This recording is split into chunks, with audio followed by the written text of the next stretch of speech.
बिस्मिल्लाहिर्रहमानिर्रहीम। अस्सलाम वालेकुम जनाब। स्टोरीज़ मैंने दो शेयर करनी हैं। एक स्टोरी तो आपने थंबनेल पे भी देख ली होगी, ब्रेकिंग स्टोरी है, बहुत बड़ी ब्रेकिंग स्टोरी है कि पाकिस्तान तहरीक इंसाफ की रहनुमा और साबिक वफाकी वज़ीर शीरी मज़ारी साहबा को, डॉक्टर शीरी मज़ारी साहबा को इस्लामाबाद से उनके घर से गिरफ़्तार कर लिया गया है। ये गिरफ़्तारी किसने की है, क्यों की है, मसला क्या है, माजरा, ये सारा माजरा और मामला क्या है, ये इस पे आपको बताऊंगा। और दूसरी बात कि कल के जलसे में जो मुल्तान में जलसा हुआ, ख़ान साहब ने लॉन्ग मार्च का ऐलान क्यों नहीं किया और ख़ान साहब बनी गाला से क्यों नस गए हैं और उन्होंने पेशावर में डेरे क्यों डाल लिए हैं, इस पे भी बात करेंगे। पहली बात पे आ जाए, शीरी मज़ारी साहबा को गिरफ़्तार कर लिया गया है। उनकी बेटी का भी मौक़िफ़ आ गया है, ईमान ज़ैनब मज़ारी साहबा का, कि जी मेरे के माँ को घर से गिरफ़्तार किया गया, धक्के मारे गए, मारा पीटा गया। ये मामला क्या है, असल में क्या माजरा है। कुछ अर्सा पहले जावेद चौधरी साहब ने एक कॉलम भी लिखा था और उसमें बयान किया था कि जी इनके कोई बुज़ुर्गों ने कोई ज़मीनों पे कब्ज़ा किया या कोई गलत कागज़ात बनाए या जिस तरीके से भी, वो सारा कुछ डिटेल से ये बताया जा रहा है कि वही मामला है। और ये बताया जा रहा है कि ये डीजी खान की, यानी पंजाब की एंटी करप्शन की टीम आई और उसने इस्लामाबाद से शीरी मज़ारी साहबा को गिरफ़्तार कर लिया। ठीक, और ये अभी जो गवर्नमेंट थी, पिछली गवर्नमेंट तहरीक इंसाफ की, और उस्मान बुज़दार साहब वज़ीर आला थे, तो कहा जाता है कि वो ऑफ़िसर जो इस सारे मामले की इन्वेस्टिगेटिव ऑफ़िसर जो तहकीकात कर रहा था कि जी ये कागज़ात किस तरह से गलत बने, वो काफ़ी पुराना, आपको पता है ज़मीनों का बड़ा लंबा चौड़ा पुराना एक मुकदमा चलता होता है। तो कहते हैं कि जनाब वो जो तहकीकात कर रहा था उसको तहकीकात से हटाया गया और उसको तब्दील किया गया था। और जावेद चौधरी साहब ने इस पर बड़े तफसील से कुछ अर्सा पहले ये कॉलम लिखा था। तो खैर उस तरीके से मैं तो ये कहता हूँ भाई कि पता नहीं ये किसकी कहने पर ये गिरफ़्तारी हुई, मुझे नहीं पता। मीडिया में बातें हो रही हैं, बहुत सारे दोस्त कह रहे हैं, और उनकी अगर हम ट्विटर टाइमलाइन भी देखते हैं, इस पे मैंने बड़ा एक किया था ट्वीट, अपना वीलॉग भी, और उसमें उन्होंने DGISPR को शीरी मज़ारी साहबा ने धमकी लगाई थी। आपको याद है ना, 2-4 रोज़ पहले मैंने वीला किया था उस वक़्त, कि जब ये अहमद कुरैशी साहब जो कि एक एंकर भी थे, जिनको ख़ुद तहरीक इंसाफ ने लगाया, उन्होंने कुछ पाकिस्तानी नयाद बाकी वो वहाँ से अमेरिकन और UK से लोगों के साथ मिल के इसराइल का दौरा किया, और फिर ये यहाँ पर बड़ा एक बैकलैश आया सोशल मीडिया पर कि भाई ये इसराइल का दौरा पाकिस्तानी लोग क्यों कर रहे हैं, इस तरह से साफ़ी क्यों कर रहे हैं वगैरह। उसमें जो है ना कुछ बातें हुई थी, और फिर साथ शीरी मज़ारी साहबा ने DGISPR को ट्वीट करके ये कहा था कि जी आप हमें मजबूर न करें वो बातें बताने में जो कि बातें हम अभी तक नहीं बता रहे, तो आप हमें मजबूर ना करें। अच्छा, ये बहुत बड़ी धमकी थी कि आप डायरेक्ट एक फ़ौज के तर्जमान को, यानी कि आप पाक फ़ौज को धमकी दे रहे हैं, ये बहुत ज़्यादा। अच्छा, बात यह है कि मैं चूँकि जब मीर शकील-उर-रहमान साहब को गिरफ़्तार किया गया था बहुत ही को पुराने मुकदमे में, और ऐसे ही वो लग यूँ रहा था कि बहाना शाना बना के किया गया है, तो उस वक़्त भी हमने इसकी मज़म्मत की थी। और जब इसी तरीके से आपने देखा राना सनाउल्लाह साहब पर भी चरस मरस डाल के उनको गिरफ़्तार किया गया, तो उसमें भी जो है ना, नो डाउट उस पर उसी मुकदमे में करना चाहिए कि जिस मुकदमे में जो उन पर मुकदमा बनता है। अब किसी और मुकदमे का बहाना बना के किसी और हिसाब से अब कुछ भी हो, चाहे मुबैना तौर पर किसी की भी ईमा पर गिरफ़्तार किया गया हो, लेकिन अब होगा तो नून लीग की ज़िम्मेदारी, अब नून लीग की गवर्नमेंट पे आएगा सारा कुछ कि जी इन्होंने गिरफ़्तार किया। अच्छा ठीक है, ये अदालत को फ़ैसला कर लेने दें कि जो भी है, कि अगर जिस तरीके से उन्होंने ज़मीनों पे कब्ज़ा किया है या उन्होंने असर रसूख इस्तेमाल किया है या जिसके ज़रिए भी किया है, फिर बुज़दार साईं को भी गिरफ़्तार करें। लेकिन साथ साथ मेरा इतना कहना है, इसके बाद मैं दूसरी अहम ख़बर पर आ जाऊँगा, मेरा साथ साथ इतना कहना है मेरे भाई कि फिर ऐसा करें कि वो शहबाज गिल या वो शहबाज गाली कि जो दिन रात आपको गालियां दे रहा है, अब कल के जलसे में इमरान खान बेशरम ने, जिसको ह्यूमन राइट्स कमीशन ने भी अब कहा है कि इमरान नियाज़ी माफ़ी मांगो, जो मरियम नवाज़ साहबा के बारे में इमरान नियाज़ी ने जिस बेशर्मी का मुजाहरा किया है, वो कह रही, ह्यूमन राइट्स कमीशन वाले भी कह रहे हैं कि माफ़ी मांगो। और जो अल्फाज उसने मरियम नवाज़ के बारे में इस्तेमाल किए हैं, वो जब वज़रा में देख रहा था कि जब एहतजाज कर रहे थे, जब प्रोटेस्ट कर रहे थे, जब मजम्मत कर रहे थे, तो वो आगे से एहसन इकबाल को शहबाज गिल लिख रहा था कि ओ मुतमईन बेगैरत। ये एक वज़ीर को लिख रहा है शहबाज गिल, ठीक है। लेकिन वज़ीर इतना और हुकूमत इतनी बेबस है कि शहबाज गिल का कुछ नहीं बिगाड़ रही। शेख रशीद साहब, जिनको इमरान खान शीदा टली कहता है, वो शेख रशीद साहब जनाब रोज़ ही धमकियां लगा रहा है इनको, और उनका हुकूमत कुछ भी नहीं बिगाड़ रही। इमरान खान ने कल एक बहुत ही गंद किया और बेशर्मी का मुजाहरा किया, और उस बेशर्मी में उन्होंने मरियम नवाज़ की हरासमेंट की, बाकायदा ख़ातून पर जिस तरीके का कीचड़ उछाला। कोई भी ख़ातून हो, लड़की हो, ख़ातून हो, कोई भी हो, गैर शादीशुदा हो, शादीशुदा हो, लेकिन एक शादीशुदा ख़ातून पर एक सियासत में ख़वातीन का आना गुनाह है क्या? और मरियम नवाज़ क्या इंसान नहीं है क्या? मरियम नवाज़ आपकी पार्टी की सीनियर वाइस प्रेसिडेंट भी हैं, और इसी तरीके से जनाब मरियम नवाज़ साहबा के वो एक क्राउड पुलर हैं, और जिस तरीके से उनका जो है ना, जिस तरीके से मजाक उड़ाया गया और जिस तरीके से उनकी तजलील की गई और हरासमेंट की गई, आप इमरान खान को गिरफ़्तार तो कर नहीं सकते, आप शेख रशीद को गिरफ़्तार तो कर नहीं सकते, आप शहबाज गिल को तो गिरफ़्तार कर नहीं सकते। भाई जो अमन आमा में खामी डाल रहे हैं, आप इनको गिरफ़्तार करें ना। अब उनको इतला मिली थी, मैं इस गिरफ़्तारी को समझता हूँ कि ठीक है, अब कानून और आइन को अपना रास्ता लेने दें, अब तो वो गिरफ़्तार हो गई हैं, लेकिन मुझे नहीं लगता कि ये गिरफ़्तारी कोई जो है ना इस तरीके की हुई है कि कोई इस गिरफ़्तारी को इतना को अप्रिशिएट किया जाएगा, या ये को गिरफ़्तारी ऐसी हुई है कि इस गिरफ़्तारी, मुझे नहीं लगता इस गिरफ़्तारी को तमाम लोग बशमूल मेरे एक पॉलिटिकल विक्टिमाइजेशन के तौर पे लिया जाएगा, और इस गिरफ़्तारी को भी वैसे ही लिया जाएगा कि जो आपने मुबैना तौर पर किसी के ईमा पर की है। अब तो लोग कह रहे हैं ना कि शीर मदारी क्यों गिरफ़्तार हुई हैं, उनका ट्विटर की टाइमलाइन देख लें, उनको पता चल जाएगा कि उन्हें किसने गिरफ़्तार करवाया है। तो आई थिंक इसको भी चलें, आप देख लेते हैं। इमरान नियाज़ी ने कल के जलसे में, क्यों नहीं, इमरान नियाज़ी बाकायदा एक इंतशार फैला रहा है, इमरान नियाज़ी बाकायदा एक फ़साद फैला रहा है, एक फितना बपा कर रहा है। इस फितने का इलाज आप क्यों नहीं कर पा रहे? मैं आपको बताता हूं कि कल से मैं देख रहा था कि कल के दिन से पिछले 24 से 48 घंटों के दौरान को 3 वज़रा ऐसे, वफाकी वज़रा और एक वज़ीर आज़म साहब और एक मौलाना फजल रहमान साहब, और फिर मरियम नवाज़ साहबा की भी तकरीर देख लें, और उससे पहले और लोगों की भी देख लें, जितने हुकूमती अहम शख्सियात, और कुछ से मेरी ऑफ द रिकॉर्ड गुफ्तगू भी हुई है, और वो ख़ुद वज़ीर आज़म साहब कह रहे हैं कि हमें तो मुक़्तदर हलकों से वो मदद मिल ही नहीं रही, और ना ही मिलने के कोई चांसेस हैं। जितनी इमरान खान को मिली है उसका 30% भी हमें मिलती तो पाकिस्तान रॉकेट की तरह उड़ रहा होता हवा में।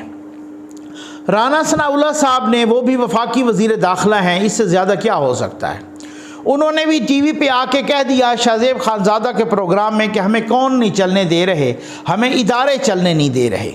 मैंने तो अपने पिछले वीलाग में कह दिया कि जी मुझे तो ऑफ द रिकॉर्ड हुकूमती शख्सियात ने, नून लीग के लोगों ने भी, पीपल्स पार्टी के लोगों ने भी, मौलाना साहब के लोगों ने भी ये बिल्कुल वादे किया है कि हमें कौन नहीं चलने दे रहा। मैंने पिछले वीलाग में बहुत ही वाज़े कर दिया है। और इसी तरीके से कल जावेद लतीफ़ साहब ने क्या कहा है असम्बली फ्लोर पर कि हमारे हाथ पैर कौन बांध रहा है। वज़ीर दाखिला ने क्या कहा है, हमारे हाथ पैर कौन बांध रहा है। खुर्शीद शाह साहब जो कि वफाकी वज़ीर हैं, उन्होंने क्या कहा है कि अगर आप हमारे हाथ पैर बांधना चाहते हैं तो आप आ जाएं हुकूमत करने के लिए। ठीक है, ये वो सूरत हाल है। और इमरान नियाज़ी साहब ने कल के जलसे में जो कहा है, इसके बाद कोई गुंजाइश है तो आप ऐसे लोगों को गिरफ़्तार करें ना। इनको गिरफ़्तार करने में आपके पर क्यों जल रहे हैं? इसका मतलब ये है कि इनकी गिरफ़्तारी के लिए आपको किसी इजाज़त की ज़रूरत है, और जिनकी गिरफ्तारी के लिए आपको किसी इजाज़त की ज़रूरत नहीं है, बल्कि वहाँ से आपको इशारा होता है आप उनको गिरफ़्तार करो, वो गिरफ़्तार हो जाते हैं। और बाकी लोग जो है ना, जिस तरीके से जो ऊधम मचाते रहें, यहाँ पर इमरान नियाज़ी जो फितना बपा करता रहे, शेख रशीद जैसा इस तरीके का फसादी इंसान जिस तरीके का फसाद बपा करता रहे, वो ठीक है। और इस तरीके से जो शहबाज गिल जो आपने एहतजाज किया और इमरान नियाज़ी के कल के बयान पे मजम्मत की, और शहबाज गिल जैसे बंदे ने आपको आगे से बेगैरत कहना शुरू कर दिया, उसको करो ना गिरफ़्तार। उनको गिरफ़्तार क्यों नहीं करते? बात तो ये है ना। अब क्यों नस गया है वहाँ पे इमरान नियाज़ी? रात को पुलिस आई है बनीगाला में, और पुलिस ने आपका आईजी इस्लामाबाद भी चेंज हो गया है, और पुलिस ने जनाब वो जो है ना कहा है कि हमने सर्च ऑपरेशन किया है, हमें किसी की इतलात थी या वगैरह या जो कुछ भी है। अच्छा, पुलिस बनीगाला में आई है, आगे से खैमों में हज़ारों लोग जो पड़े हैं तहरीक इंसाफ के गुंडे, वो निकल आए हैं और उन्होंने पुलिस को नारेबाजी करके भगा दिया है। उधर से बगावत का मुकदमा हो गया है आलमगीर खान के ख़िलाफ़ कराची में, करो ना, उसको भी गिरफ़्तार करो। और वहाँ पे पुलिस आई है और वहाँ पे भी खाली वापस चली गई है। अब मुझे एक चीज़ के बारे में ये बताया जाए कि यहाँ पे अंसारुल इस्लाम के चंद गैर मुसल्लह लोग, उनके हाथों में सोटी कोई नहीं थी, वो अपने MNAs के साथ आए थे, अपने सेनेटर्स के साथ, अपने MNAs के साथ आए थे। उस वक़्त ख़दशा था तहरीक अदम एतमाद से पहले कि MNAs को कहीं अगवा कर लिया जाएगा, गिरफ़्तार कर लिया जाएगा। उनकी हिफाजत के लिए चंद लोग आए, वो 18 या 20 लोग थे, और वो कोई अपना बहुत सारे उनके 14 तो उनके MNAs हैं, और पार्लियामेंट लाजिज़ में आए थे अंसारुल इस्लाम के, निहत्थे आए, उनके हाथ में एक सोटी कोई नहीं थी।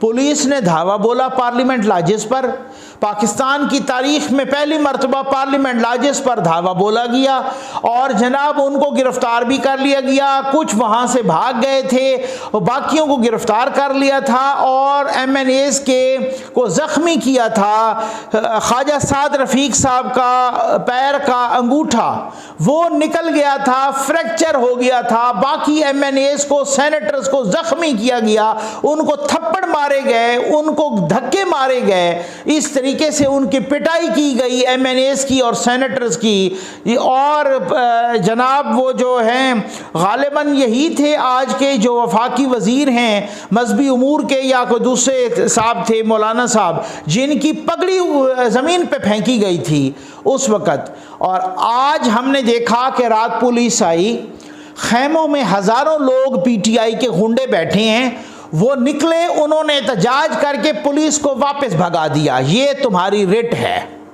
ये रियासत की रिट है, और ये हुकूमत की गैरत और हुकूमत की रिट है, ठीक है ना। ये रियासत की रिट है, जो रियासत की रिट हुकूमत ने कायम करनी होती है। ये है हुकूमत का टोटल अख्तियार कि आप ये देख लें कि वो गुंडे क्यों बैठे हैं। जब आपने 150 बंदे की सिक्योरिटी इमरान नियाज़ी को दी हुई है, फिर इमरान नियाज़ी ने यहाँ पे गुंडे क्यों बिठाए हुए हैं बनीगाला में, और इन गुंडों को हज़ारों की तादाद में, इन गुंडों को पैसे कौन दे रहा है?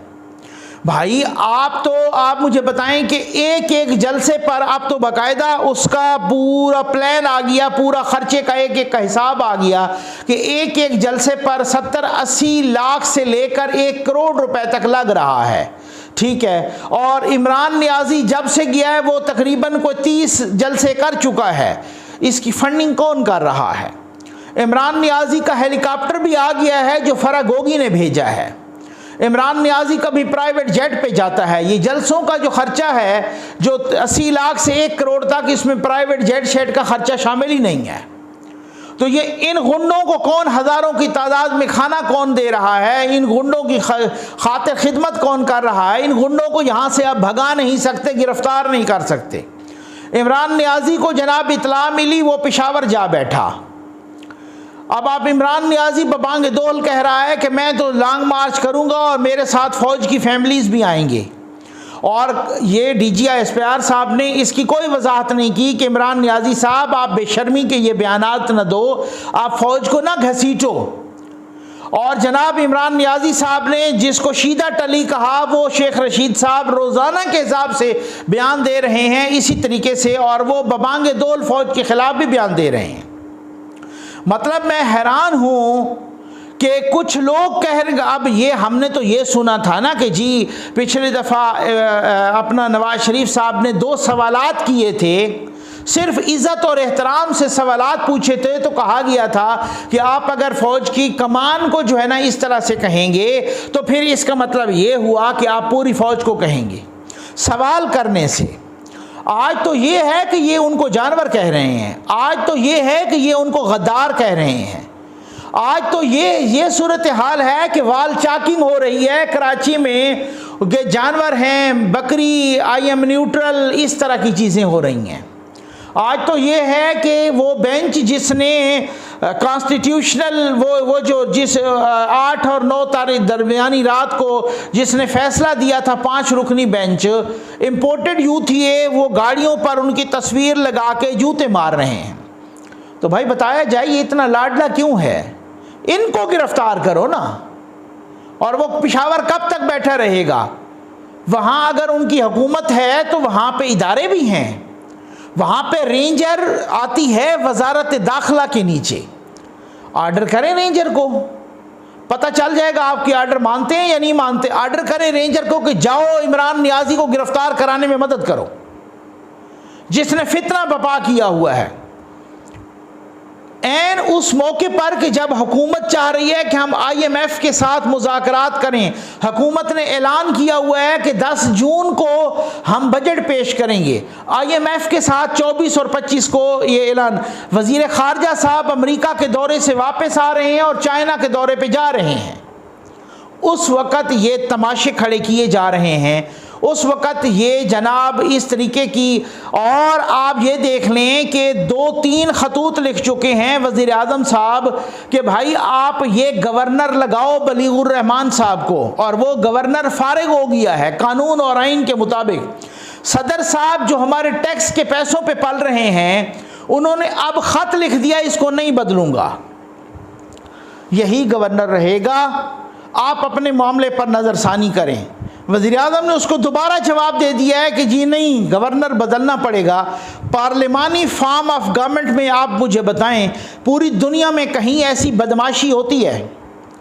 कभी क्वीन ने या कभी किंग ने, जहां पर पार्लियामेंट्री फॉर्म ऑफ गवर्नमेंट है, इस तरह की कोई बदमाशी की है उसने? आप खुद बताएं।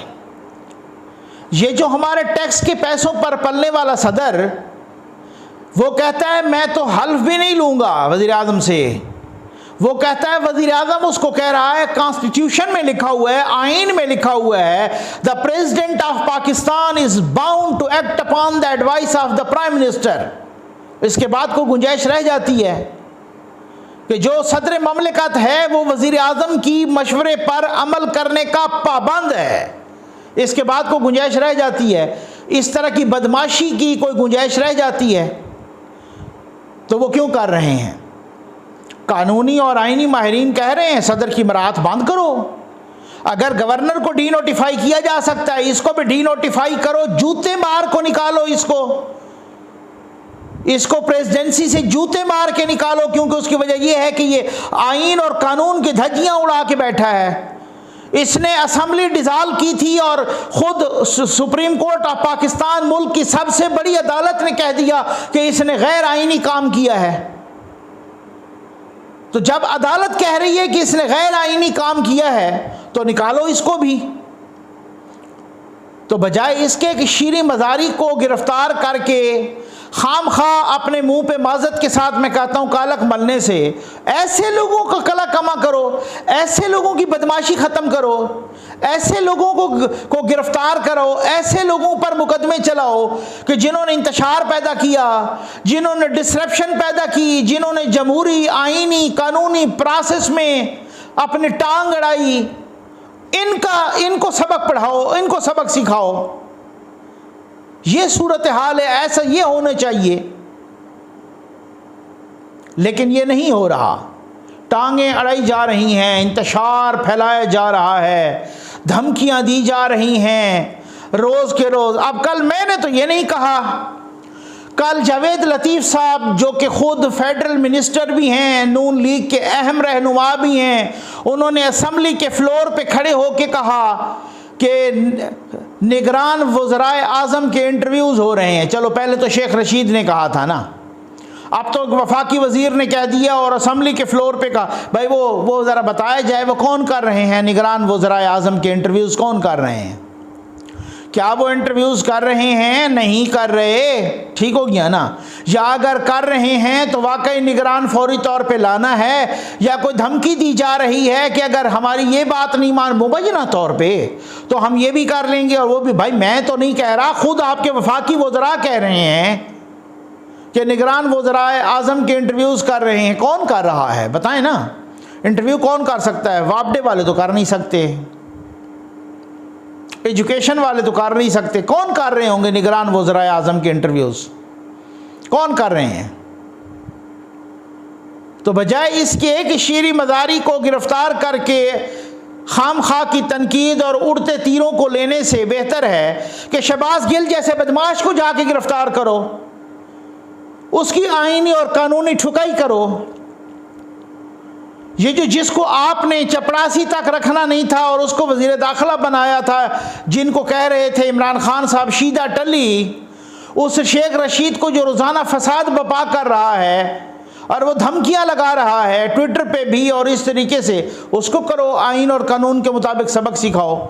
जिसने कल एक खातून सियासी रहनुमा को जिस तरीके से भरे जलसे में हरास किया और ह्यूमन राइट्स कमीशन तक को कहना पड़ा कि इमरान नियाज़ी माफ़ी मांगो, भाई उसको करो, हिम्मत है उसको करो। इन लोगों को करो ना जो फसाद बपा कर रहे हैं। ये तो वही होगा, शीरी मज़ारी को कर लिया गिरफ्तार, ठीक है, कानून और आइन को अपना रास्ता लेने दें, लेकिन मुझे तो इतना कोई इफेक्टिव नहीं लगा। कौन सा मुकदमा 70s वाला 80s वाला, जैसे मीर शकील उर रहमान साहब को किया था, जैसे पतन राना सनाउल्लाह साहब को कर लिया था, ये वही पुराने हथकंडे और वही सारा कुछ कि कोई अगर मुबैना तौर पे किसी और की माँ पे किया, लानत आप पे पड़ रही, तो फिर आप अपना भी फ़ायदा लें। उसी तरीके से आप कहें कि ये जो हमें गालियाँ दे रहे हैं, जो सिस्टम को गालियाँ दे रहे हैं, ये जो लानतें भेजी हैं जिन्होंने पार्लियामेंट पे, जिन्होंने इंतशार और फितने का ये किया हुआ है, ठेका लिया हुआ है, इनको भी करो गिरफ्तार। ओ भाई फिर सुकून से काम तो करो, फिर सुकून से इत्मीनान से मईशत तो ठीक करो, फिर करो और पूरी अपनी आईनी मुद्दत पूरी करो और जो फूड आइटम्स हैं उनको नीचे लाओ उसकी, वो फिर वो उसी तरीके से। हम तो कहते हैं इदारों के साथ मिल के चलो, ये नहीं कि इदारों के साथ टसल करो, कोई वो नहीं है, चाहे वो दिफा वाले इदारे हों या चाहे वो इंसाफ वाले इदारे हों, सबके साथ मिल के चलना चाहिए, बिल्कुल पक्की बात है। लेकिन साथ आईन और कानून अपना रास्ता तो बनाए। ऐसी थोड़ी है कि आपको कोई यहाँ चुटकियाँ भी काटता रहे, चक्कियाँ भी मारता रहे, सुइयाँ भी चबोता रहे और आप फिर जो है ना इस तरीके से, या फिर छोड़ दो। जैसे नवाज शरीफ साहब ने कहा है कि हम तो आज भी तैयार हैं इलेक्शन के लिए, जैसे मरियम नवाज साहब ने भी कहा है। उम्मीद है आपको वीडियो पसंद आई होगी। आपका बहुत बहुत शुक्रिया।